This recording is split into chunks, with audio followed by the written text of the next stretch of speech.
Tomorrow morning, half asleep, you're going to walk to a sink and do something strange. You'll put a plastic stick in your mouth and scrub, exactly like you were taught. You've done it roughly 10,000 times. You'll do it 10,000 more. You've never asked why. Almost nobody ever does. But in the year 1900, almost nobody on Earth brushed their teeth. Not in America, not in Europe, almost nobody, almost anywhere. 30 years later, half of America scrubbed every single morning. Something happened in between. Not science, not medicine. One man happened. He wasn't a dentist. He was an ad man. His name was Claude Hopkins, and your morning still belongs to him. To understand what he did, you need to see what teeth were like before him. For 300,000 years, your ancestors never brushed anything. No paste, no brushes, nothing. And here's the uncomfortable part. Their teeth were mostly fine. Archaeologists studying hunter-gatherer skulls find surprisingly few cavities. Their food was tough, fibrous, and almost sugar-free. Chewing cleaned as it went. Then came farming, soft bread, and above all, cheap sugar. By 1900, the industrial diet was dissolving teeth on a massive scale. When America drafted soldiers for World War I, doctors were shocked. Rotten teeth were among the top reasons recruits were rejected as unfit. The Army called dental disease a national security risk.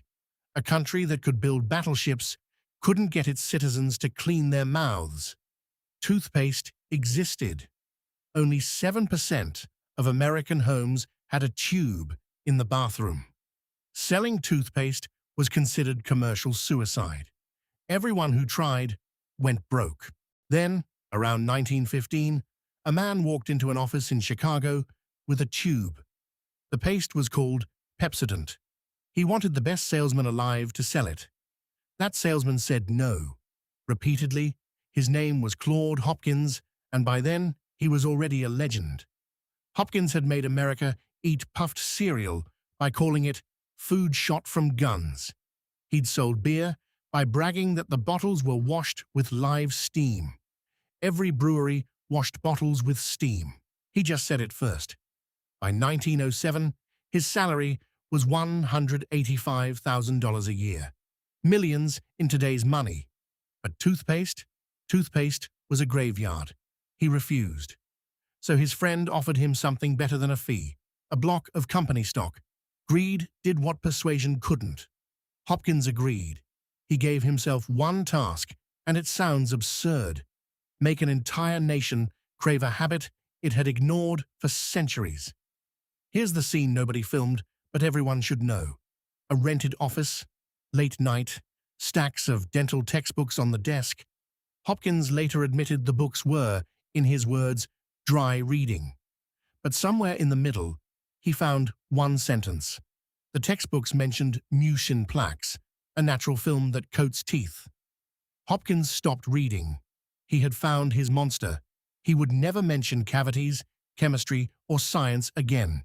He would sell a villain. He called it the film. Run your tongue across your teeth right now. Feel that slippery layer. In 1917, that became public enemy number one. Newspaper ads screamed, "That film makes your teeth look dingy and invites decay. Just run your tongue across your teeth." The ads ordered. Millions did. That instruction is genius, and you should see why. The film is always there. Everyone who checks will feel it. Hopkins had built an alarm that rings in every mouth on Earth. Here's what the ads never said. The film is natural, mostly harmless, and it comes back within hours. You can disturb it by eating an apple, or with water and a finger.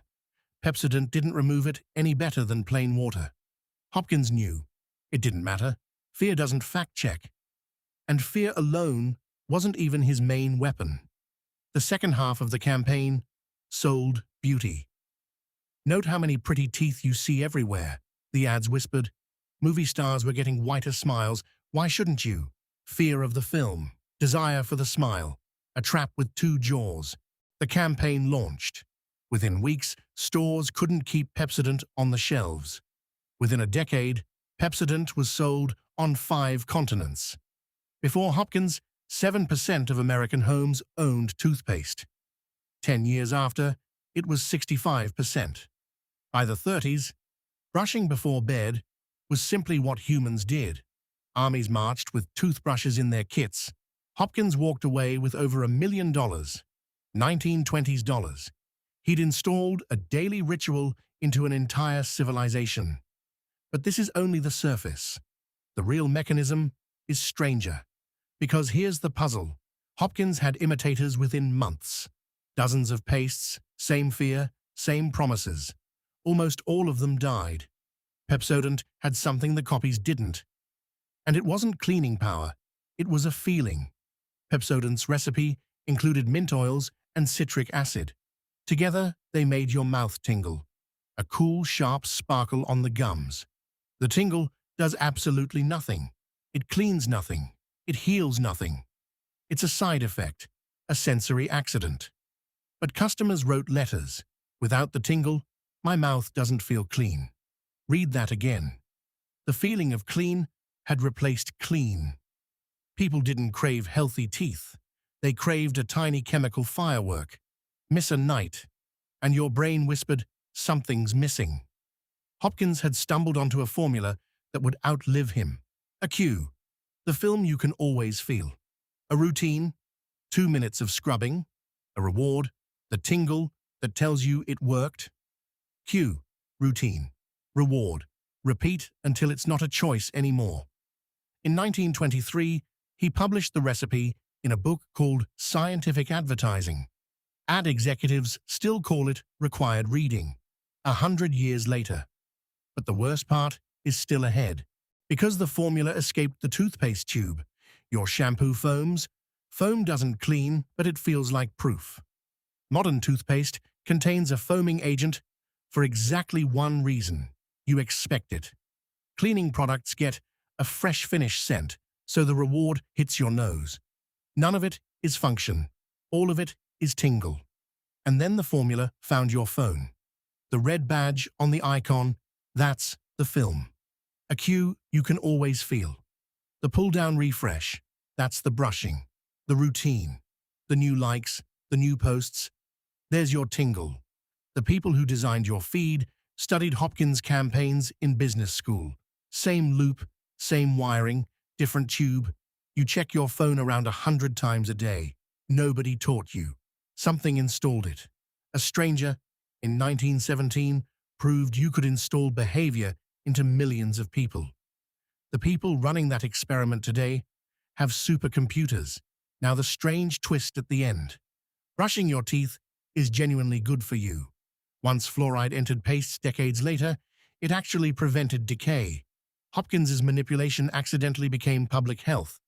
Dentists praise the habit an ad man invented to move stock. So this isn't a story about quitting toothpaste. It's about a question you've never asked your own routines. Which of them did you choose? And which were sold to you? The morning scroll, the evening snack, the lather, the tingle. Someone profits from each loop running inside you. You can't uninstall them by willpower. But you can do what Hopkins did. Find the cue, watch the routine. Ask who collects the reward. Because tomorrow morning, half asleep, you'll walk to that sink again. You'll feel the mint spark on your gums, and it will feel like clean. Now, you know what that spark actually is. It's an advertisement. Still running.